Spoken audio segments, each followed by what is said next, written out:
सभी भाई बहनों को जय मसीह। हम वचन पढ़ते हैं, सभी को आशीष मिले। सारी पृथ्वी पर एक ही भाषा और एक ही बोली थी। उस समय लोग पूर्व की ओर चलते चलते शिनार देश में एक मैदान पाकर उसमें बस गए। तब वे आपस में कहने लगे, आओ हम ईंट बना के भली भांति आग में पकाएं। और उन्होंने पत्थर के स्थान पर ईंट से और चूने के स्थान पर मिट्टी के गहरे से काम किए। फिर उन्होंने कहा, आओ हम एक नगर और एक गुम्बद बना लें, जिसकी चोटी आकाश से बातें करे। इस प्रकार से हम अपना नाम करें, ऐसा न हो कि हमको सारी पृथ्वी पर फैलना पड़े। जब लोग नगर और गुम्बद बनाने लगे, तब उन्हें देखने के लिए यहोवा उतर आया।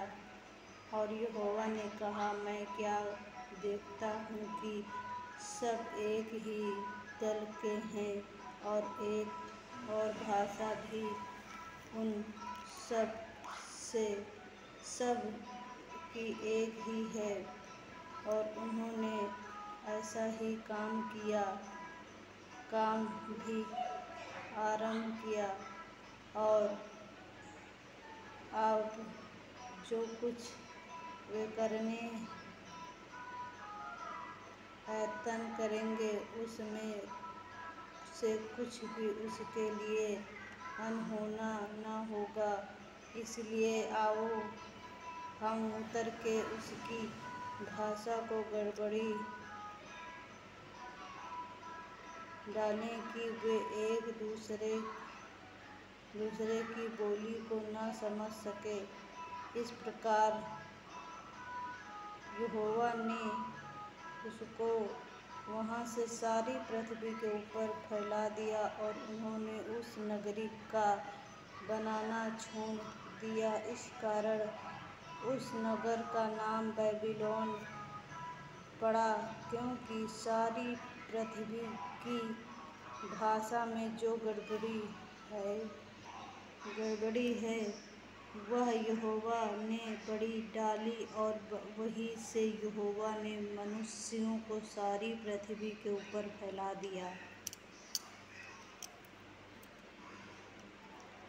शेम की वंशावली यह है। जल प्रलय 2 वर्ष पश्चात जब शेम 100 वर्ष का हुआ, तब उससे अर्पक्षद का जन्म हुआ। और अर्पक्षद के जन्म के पश्चात शेम 500 वर्ष जीवित रहा। और उसके और भी बेटे बेटियां उत्पन्न हुए। अब अर्पक्षद 35 वर्ष का हुआ। अब उससे शेल का जन्म हुआ। और शेल के जन्म के पश्चात अर्पक्षद 430 वर्ष का 30 वर्ष और जीवित रहा। और उसके और भी बेटे बेटियां उत्पन्न हुए। जब शेल 30 वर्ष का हुआ, तब उसके द्वारा एब्राम का जन्म हुआ। और एब्राम के जन्म के पश्चात शेल 430 वर्ष का 30 वर्ष और जीवित रहा। और उसके और भी बेटे बेटियां उत्पन्न हुए। तब एबेर 35 वर्ष का हुआ, तब उसके द्वारा पेलेग का जन्म हुआ। और पेलेग के जन्म के पश्चात एबेर 430 वर्ष और जीवित रहा। और उसके और भी बेटे बेटियां उत्पन्न हुए। जब पेलेग 30 वर्ष का हुआ, तब उसके द्वारा रूह का जन्म हुआ। और रूह के जन्म के पश्चात पेलेग 299 वर्ष का और जीवित रहा, और उसके और भी बेटे बेटियां उत्पन्न हुए। जब रूह 35 वर्ष का हुआ तब उसके द्वारा सहरूग का जन्म हुआ, और सहरूग के जन्म के पश्चात रूह 207 वर्ष का हुआ और जीवित रहा, और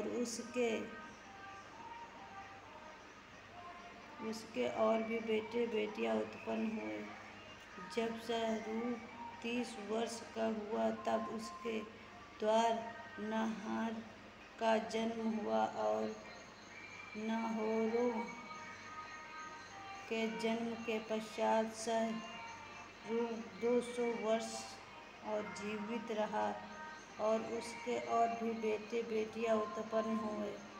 जब नाहोर 29 वर्ष का हुआ तब उसके द्वारा तेरह का जन्म हुआ, और तेरह के जन्म के पश्चात नाहोर 129 वर्ष और जीवित रहा, और उसके और भी बेटे बेटियां उत्पन्न हुए। जब तक तेरह 70 वर्ष का हुआ तब तक उसके द्वारा अब्राहम और नाहोर और हारान उत्पन्न हुआ। तेरान की वंशावली यह है: तेरान से अब्राहम, नाहोर और हारान का जन्म हुआ, और हारान से लूत का जन्म हुआ। हारान अपने पिता के सामने ही कसदियों के ऊर नामक नगर में, जो उसकी जन्मभूमि थी, मर गया। अब्राहम और नाहोर दोनों ने विवाह किया। अब्राहम की पत्नी का नाम सारा और नाहोर की पत्नी का नाम मिल्का था। यह उस हारान की बेटी थी जो मिल्का और इसका दोनों का पिता था। सारा तो बांझ थी, उससे संतान न हुई।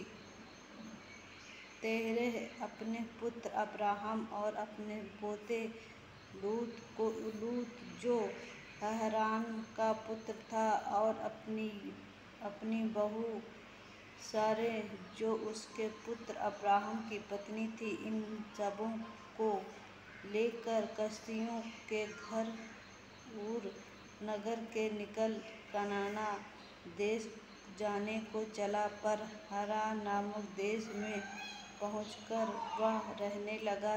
जब तेरह 205 वर्ष का हुआ तब वह हारान देश में मर गया। हालेलुया! सभी को जय मसीह, सभी को आशीष मिले।